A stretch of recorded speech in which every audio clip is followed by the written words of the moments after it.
Olá, assombrados! Eu sou a Ana Paula e vou contar alguns relatos de Maledite para vocês neste Maledite Night que está saindo em noite errada, né? Eu sei.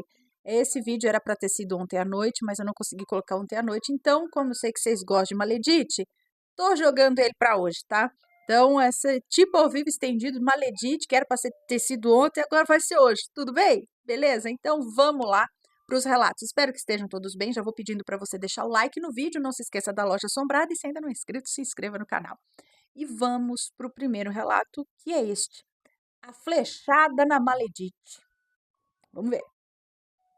Acreditar em tudo é uma tolice, mas acreditar em nada é algo ainda pior. Clive Barker, que disse isso. Oi, Ana e assombrados, estou muito feliz em poder compartilhar este relato. Escrevi outro que espero que um dia seja lido em algum especial. Acho que é uma moça que nos conta. Sem mais delongas, vamos ao relato. Todos os nomes, dados e informações serão trocados para preservar a identidade dos envolvidos. Mas a história é completamente verídica. Em outubro de 2022, eu comecei a trabalhar numa empresa. Para contextualizar melhor, é uma organização envolvida com questões sociais e comprometida em promover o bem-estar de pessoas em vulnerabilidade social. Existe uma certa expectativa de que as pessoas nessa empresa sejam empáticas, compreensivas e gentis. Desde que eu cheguei, eu fui muito bem recebida. Me dei bem com todos lá e fiz o meu trabalho sem problemas. Durante as primeiras semanas, me aproximei de uma moça chamada Priscila, muito simpática. Nos primeiros dias, ela fez questão de sempre me incluir nas conversas. Nós conversávamos sobre tudo na hora do almoço e voltávamos para casa juntas, já que ela morava próxima à minha casa. Rapidamente, criamos uma identidade para falar sobre tudo. Uma identidade, não. Rapidamente criamos uma intimidade para falar sobre tudo, inclusive sobre outras pessoas do trabalho. Foi aí que percebi o quanto Priscila gostava de fofocar. Sempre gostei de uma boa fofoca. E quem não gosta, não é mesmo? Mas ela era do tipo que falava mal das pessoas e depois estava junto delas, sendo toda simpática.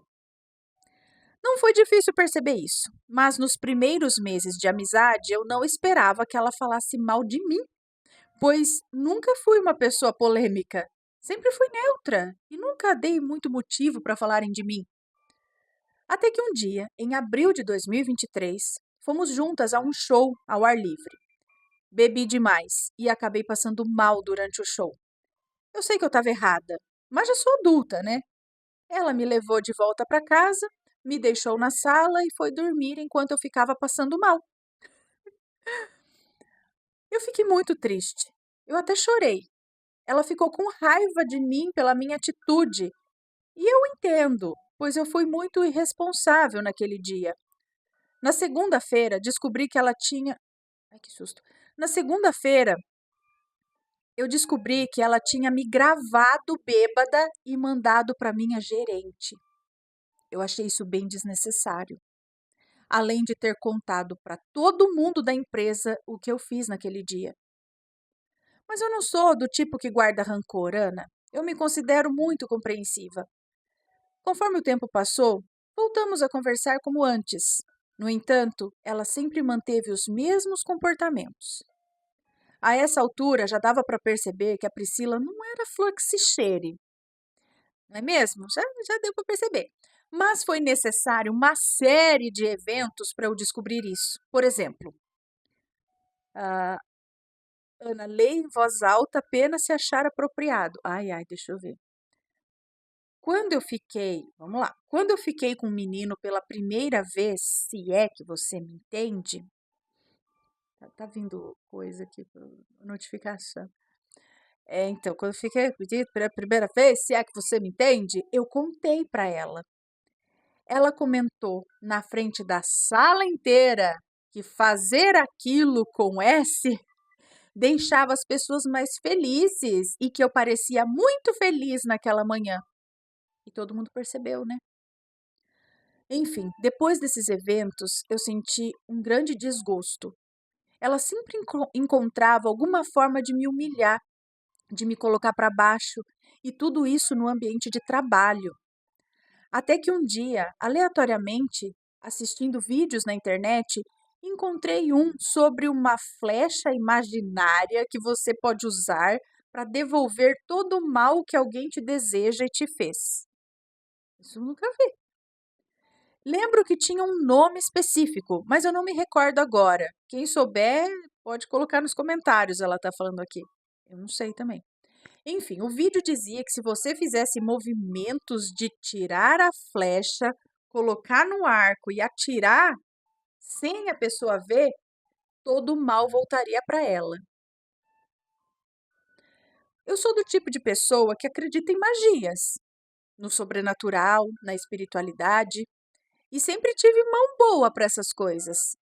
Decidi tentar essa magia para ver se tudo de ruim que conspirasse contra mim voltasse para ela na mesma moeda.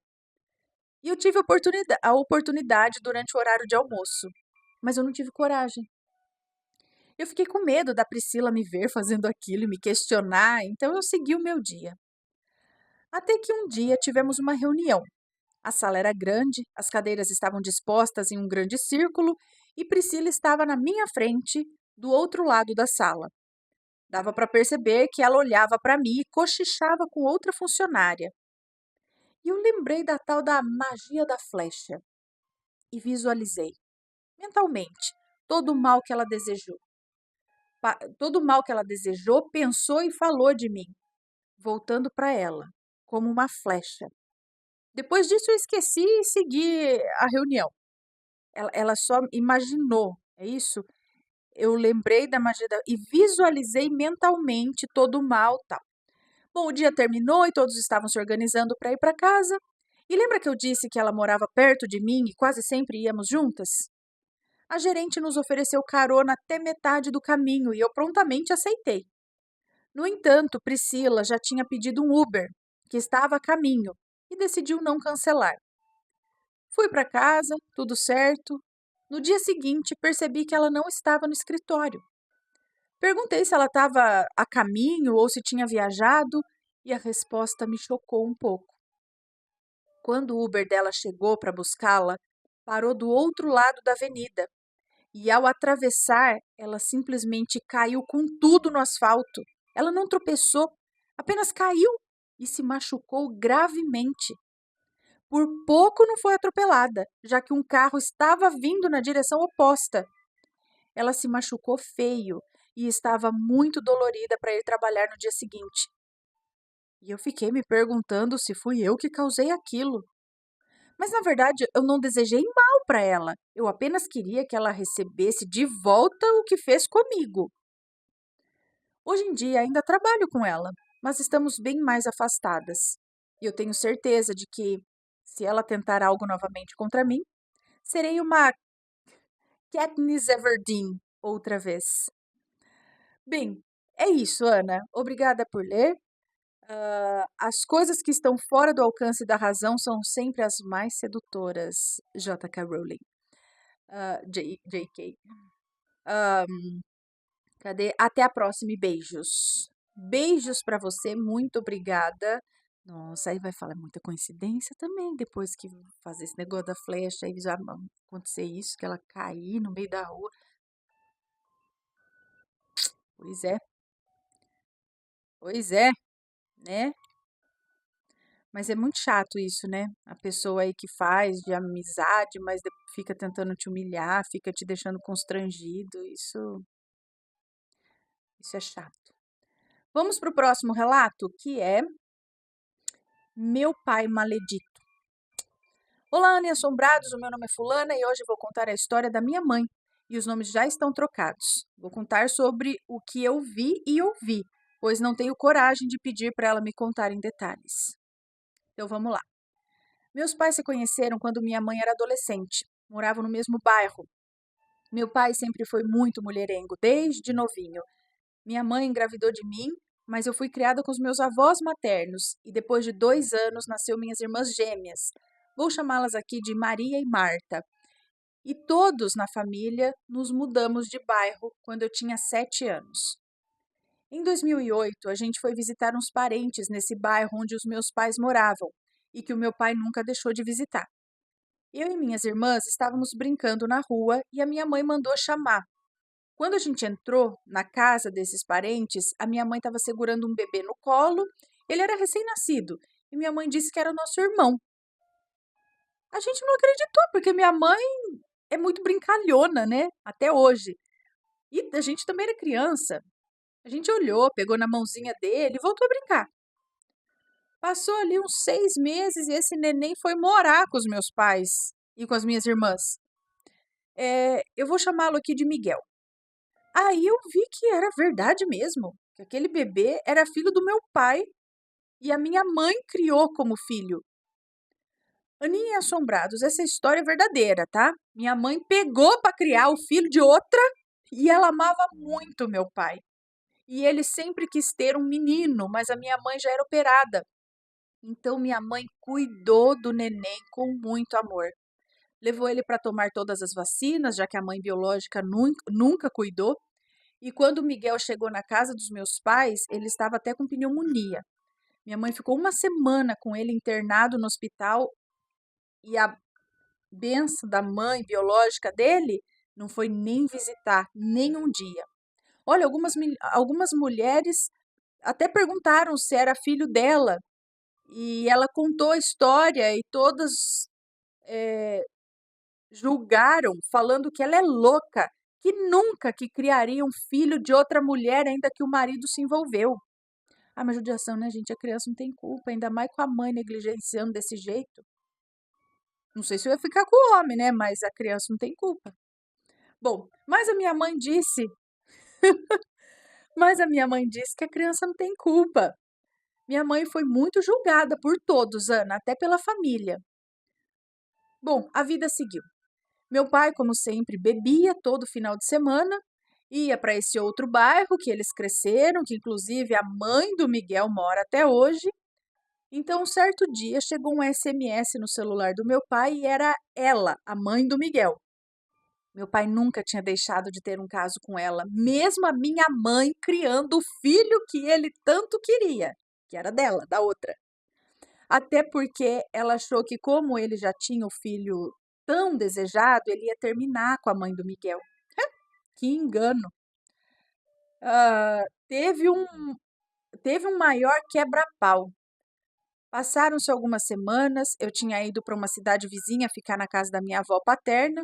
Eu gostava de ir para lá porque minha tia era jovem e me levava para sair. E como eu tinha 14 anos e ela já era responsável por mim, então minha avó deixava eu ir com ela e eu passei esse final de semana lá. De manhã, minha tia me acordou. De manhã, a minha tia me acordou, a minha avó chorava e pediu para eu arrumar as minhas coisas que iam me levar embora. E não falaram nada. Me deixaram na casa da minha outra avó, e onde eu morava 2 ruas acima. É isso. E todos estavam nervosos e muito bravos. Aí eu fui na casa da minha mãe. Quando cheguei lá, minha mãe estava com pontos no ombro, perto do pescoço, porque na madrugada de sábado para domingo, a mãe do Miguel foi lá fazer um barraco na porta da minha mãe, bêbada, dizendo que queria o filho dela. E nesse dia o meu pai não saiu de casa. Hoje eu penso que ela ficou frustrada dele não ter ido vê-la depois do SMS, né? Bom, Marta, minha irmã Marta disse que ela chegou gritando e batendo na porta 1 ou 2 horas da manhã. Minha mãe abriu a porta para ver o que era. Quando minha mãe abriu a porta, ela golpeou a minha mãe. Ah, bom, vocês podem imaginar com o quê, né? Depois eu falo aqui, aí dá problema, entendeu? Mas vocês já imaginam, né? Foi lá que era para pegar no pescoço, mas graças a Deus pegou no ombro. Minha mãe foi na cozinha,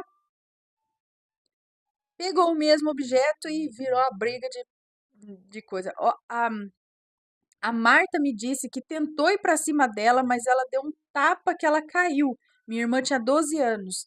Aí o pessoal da rua ouviu o barulho, saiu para ver, foram chamar minha tia, a irmã mais nova da minha mãe, aí começou a bagaceira. Minha tia é baixinha, baixinha e gordinha, e pegou a mãe do Miguel, bateu, né, foi, virou um barraco. E o meu pai, eu não sei o que que ele fez, se ele tentou segurar ou não, eu não sei. Isso que eu estou relatando aqui foi a Marta que me falou. E aí essa louca foi embora, pois ela tinha ido com mototáxi lá. Bom, minha mãe foi para o hospital, tomou uns 5 pontos. De manhã, a mãe do Miguel voltou com a polícia para pegar o Miguel e o Miguel foi embora. Minha mãe mandou meu pai embora e ele foi morar com ela, com a outra mulher, né? Bom, minha mãe sofreu muito. Ela ficou muito magra, pesando uns 55 quilos. Minhas roupas de adolescente serviam nela. Ela se jogou na bebida. Chorava toda vez que lembrava do Miguel. Passou uns 2 anos. Ela arrumou um namorado, que estão juntos até hoje, mas nunca mais se casou. Meu pai vai e volta com a mãe do Miguel. Tiveram outro filho, que hoje tem 6 anos. O Miguel tem 16 anos. É um menino muito inteligente, mas ainda está aprendendo a ler e escrever, pois eles são jogados no mundo, sabe? A gente fica sabendo pelas pessoas que há uns 5 anos atrás sempre ia conselho tutelar na casa deles, porque os dois irresponsáveis saíam para beber e deixavam Miguel cuidando do neném que tinha 1 ano. E eles ficavam perambulando pelas ruas atrás dos pais. Hã? Ah, não, e o pessoal do conselho tutelar, é isso? Ficava perambulando pelas ruas atrás dos pais, pois a criança estava com fome e o meu irmão mais velho não sabia fazer. Não, então, pelo que eu entendi, é o seguinte: eles deixavam o menino, que provavelmente tinha. Se hoje o menino tem 6 anos e o Miguel 16, então quando ele tinha 1 aninho, o Miguel tinha 11 anos. E deixava o menino de 11 cuidando de um. E aí eles não sabiam o que fazer, porque o pequeno tinha fome e o outro não sabia o que fazer. Aí os dois saíam, Miguel com 11 anos, carregando o menino de 1 ano, atrás dos pais pela rua para ver se achava, para saber o que fazer com a criança. Ai, Senhor. Enfim, essa semana, dia 18 de junho de 2024, no caso, eu fiquei sabendo que o meu pai está morando na casa da minha avó. Não estão mais juntos, a vida deles dois é um inferno. Até hoje o Miguel chama minha mãe de mãe. Final do ano, ele foi para lá passar o ano novo. Minha mãe não guarda mágoas. Fala com a mãe do Miguel e com meu pai numa boa. Passou uns anos depois que o meu pai já estava morando com a outra, ele contou para minha tia, a que era jovem lá, que ele achou no Ele contou para minha tia, que era jovem, é isso? Que ele achou no congelador da casa deles uns negócios estranhos com mel, e a minha tia acha que é alguma amarração que a mulher fez para ele.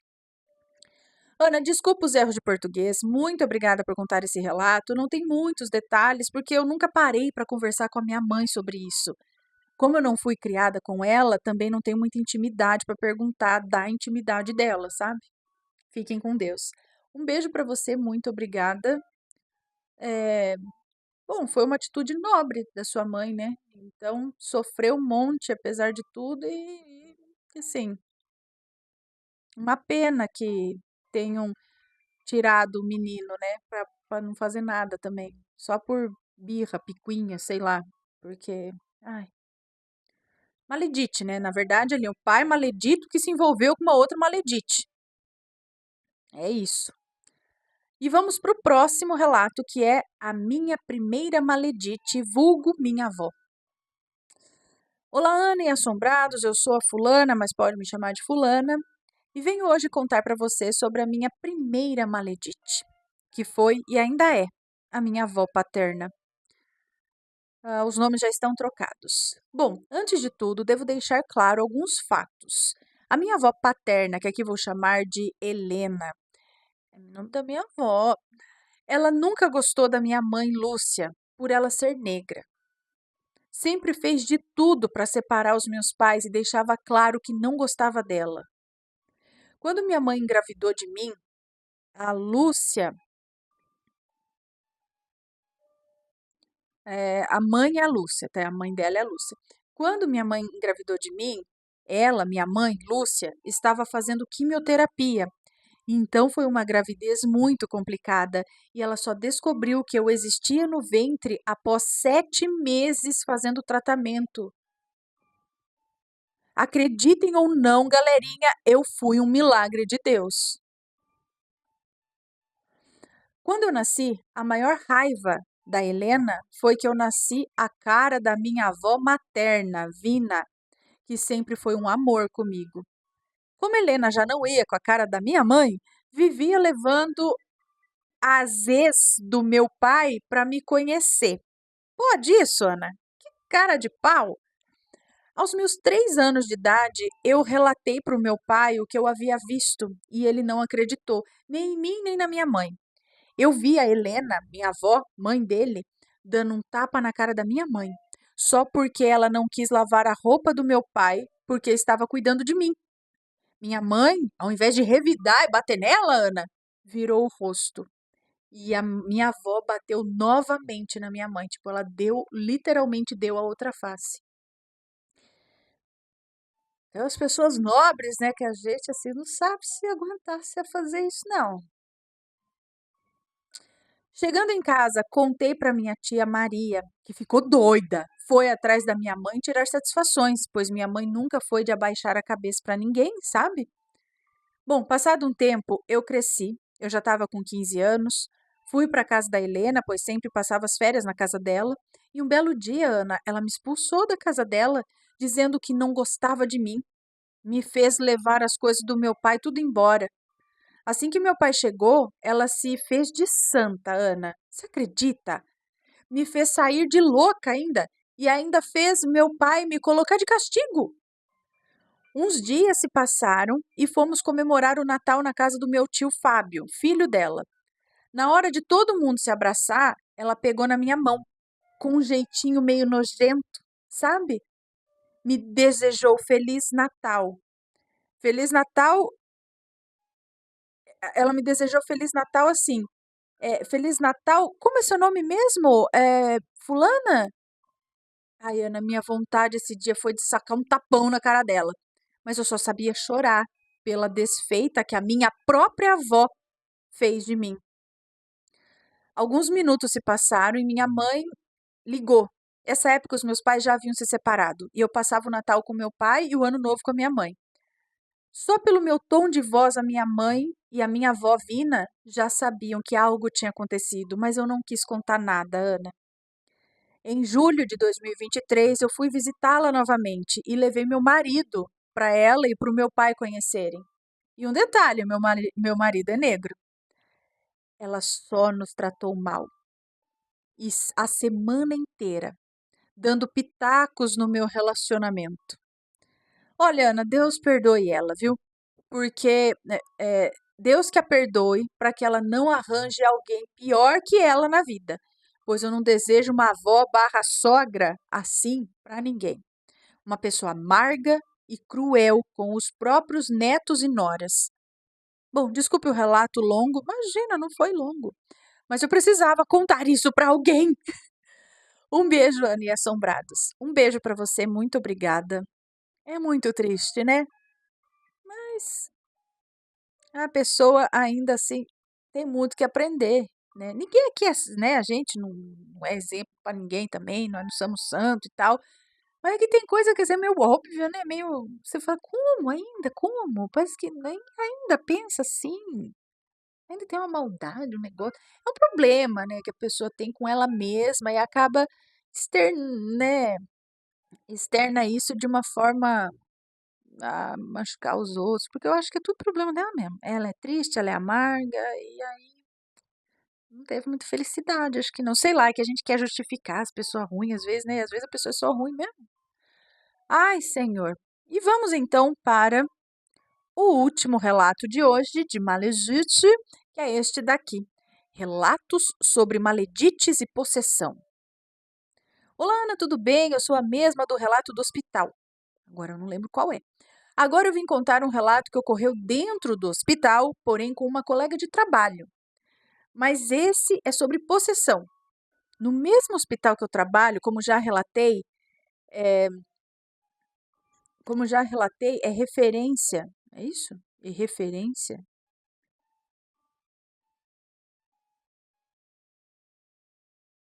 No mesmo hospital que trabalho, como já relatei, é referência, então recebemos de tudo que.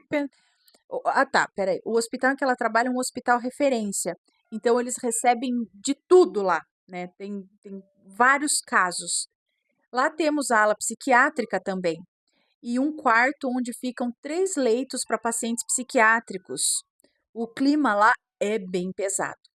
A minha colega contando agora. Ah, tá, peraí. E agora é a colega dela contando essa história. Beleza. Bom, estava em um plantão como os outros, uma paciente que estava internada com distúrbios psiquiátricos. Aí eu fui chamada, é a colega dela contando. Aí eu fui chamada para ir até o quarto dessa paciente, com a acompanhante relatando que a própria, né, que é, com a acompanhante relatando que essa mulher, essa paciente, estava tendo um quadro epilético. Para constar, eu sou um bandista e mãe de santo. Então, eu tenho uma ligação muito forte com o oculto. Ao me aproximar da paciente, já notei que aquilo ali não se tratava de uma convulsão, mas sim de uma possessão, apresentando os olhos revirados, que ficam brancos, sabe? Quando o olho vira assim, fica branco, a boca espumando. Aí eu me aproximei e disse ao dito cujo para que se revelasse a mim. E eu falei 2 vezes, quando na segunda obtive êxito. Ele deu uma fungada, como, como se não estivesse muito contente com a minha presença ali, e eu reforcei para que se mostrasse, para que mostrasse quem era. E ele disse que sabia do que sabia do que estava se tratando, sabia, não sei, o que estava acontecendo. Aí eu pedi que ele deixasse a moça em paz e perguntei o que ele queria destruindo a vida dela. Ele então disse que foi pago com velas pretas e cachaça para que ele disse o seguinte, na verdade: fui pago com velas pretas e cachaça para que eu acabasse com a vida dela no trilho do trem. Aí eu falei para que ele não fizesse isso e deixasse ela em paz. E perguntei o que eu poderia fazer para conter isso. Ele disse que só aceitaria se as ofertas de volta, as velas pretas, junto com a cachaça, se desse as mesmas ofertas, tipo, se desse de volta essas ofertas, velas pretas junto com cachaça em um cemitério. E eu disse que eu faria. Eu faria sim o que ele estava pedindo. Aí ele especificou o horário, que seria às 6 horas da tarde, e eu iria estar de plantão nesse horário. Como que eu ia estar esse horário no cemitério? Então eu chamei o pai da paciente e expliquei o que estava ocorrendo. E ele, na mesma hora, me disse que já estava ciente de que se tratava de uma macumba feita para ela. Aí eu pedi para que ele então levasse ao cemitério as tais velas pretas junto com a cachaça no tal horário pedido. Ele aceitou e disse que faria. Caso contrário, o espírito iria tirar a vida de sua filha. E assim foi feito. Depois de um tempo, encontrei a paciente na rua. Ela me abraçou, agradeceu pela ajuda que lhe foi dada. E, bom, meu relato envolve maledites, mas não sei dizer quem é que fez a tal da macumba. Mas é um caso que passaria muito despercebido por qualquer outra pessoa, pois qualquer um acharia que era uma simples convulsão e jamais um caso de possessão.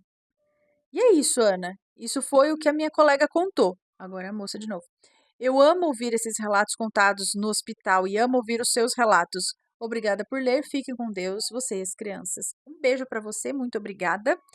Ah, então, tipo, teve uma maledite que fez, de fato, até o pai dela estava ciente, teve uma maledite que jogou as macumbas nela, jogou os feitiços e por isso que isso estava acontecendo.